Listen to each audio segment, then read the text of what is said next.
हर रोज एक नई कहानी देखने के लिए चैनल को सब्सक्राइब करें और बेल आइकन को दबाना ना भूलें। सिद्धि की शादी के बाद वो ससुराल चली जाती है। पीछे रह जाती है भाभी रानी। सिद्धि के ससुराल जाते ही भाभी कहती है, अरे वाह जी वाह, सारे कपड़े मेरे।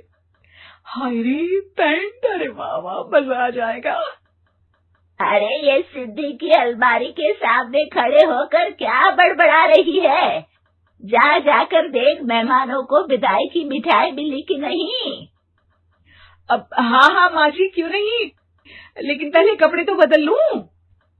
अब रानी आ जाती है सिद्धि के उन कपड़ों में जो वो ससुराल जाने से पहले घर छोड़ जाती है। अरे रानी, कुछ दिन रुक जाती। अरे ये तो सिद्धि बिटिया को मैंने ही दिया था, बड़ा ही फबता था उस पर, तुझ पर तो कुछ खास नहीं लग रहा। अब वो ना मेरे सारे कपड़े गीले थे तो सोचा पहन लूं। वैसे भी सिद्धि को कौन सा दिन पुराने आउटडेटेड कपड़ों को पहनना है।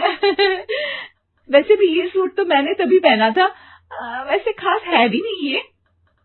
हाँ ठीक है, लेकिन ना मेरी सिद्धि पर तो जमता था। सारे मेहमान चले जाते हैं और सिद्धि ससुराल से मायके पहली बार आती है।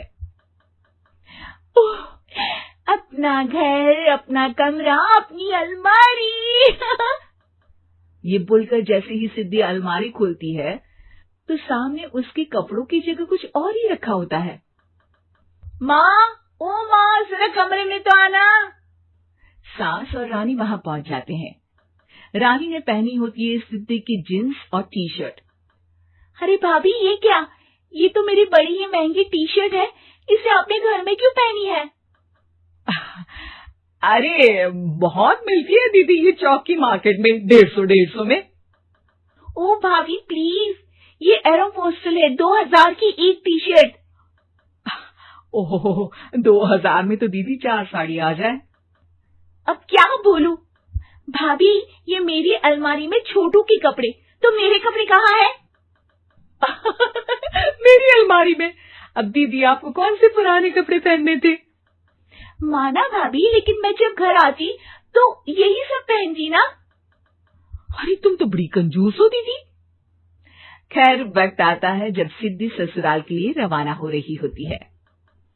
अरे रानी, अंदर से सिद्धि का गिफ्ट ले आ, लड़की पहली बार ससुराल से मायके आई है। रानी अंदर जाती है और एक सिंपल सी साड़ी लेकर बाहर आ जाती है। ये लीजिए माँ जी। सास बेटी को गिफ्ट देकर ससुराल भेजती है। अगले दिन रानी एक सुंदर सी साड़ी पहनकर सामने आती है।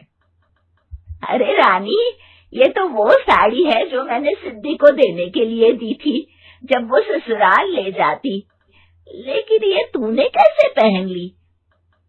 अरे माँ जी, ये साड़ी तो मुझे बहुत पहले से ही पसंद थी, लेकिन चिंता न करिए, मैंने सिद्धि के लिए भी अच्छी सी साड़ी दी है। हाँ। तभी सिद्धि का फोन आता है। क्या माँ, कुछ अच्छा तो दिया होता ससुराल ले जाने के लिए। अरे पहले दिखा दिया होता। ये चमकते हुए पैकेट में नौकरानी वाली साड़ी मत दिया करो माँ। अरे बेटे, वो तेरी भाभी ने ना गलती से उससे पैकेट बदल गया। हाँ, मैं कल ही तेरे भाई के हाथ से तेरा वाला पैकेट भेज दूंगी। अरे रहने दो माँ, आई एम श्योर भाभी ने अभी वही साड़ी पहनी होगी जो तुमने मेरे लिए रखी थी। तुम तो समझ नहीं पाई उनको। खैर छोड़ो, मैं ज्यादा बोलती अच्छी नहीं लगती, रहने दो, आपको उन्हीं के साथ रहना है, फिर बात करेंगे। सास को रानी पर गुस्सा आ जाता है। वो उसके कमरे में जाती है जहाँ वो शादी का एल्बम देख रही होती है।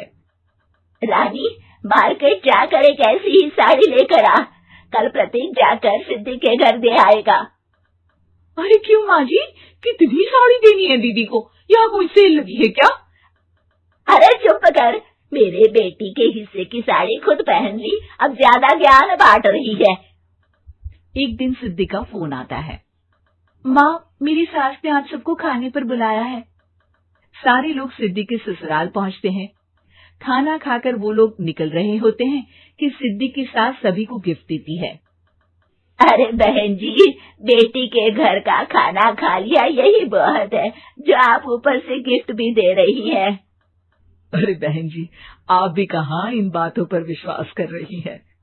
सास सभी को गिफ्ट देती है, लेकिन रानी को जो साड़ी देती है वो अजीब सी हरे रंग की लाल रंग की बड़ी छाप वाली होती है। अरे छी, ये कौन पहनेगा?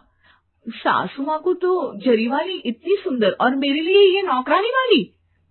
अरे भाभी, दरअसल मैं जब भी घर आती थी आप वापसी में ऐसी ही साड़ी देती थी ना, तो माँ ने सोचा कि आपको आपकी पसंद की ही साड़ी क्यों न दी जाए।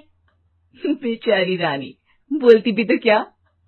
सिद्धि और सास रानी का चेहरा देखकर हंसने लगती है, तो रानी समझ जाती है कि अपने ही बिछाए जाल में वो फंस चुकी है।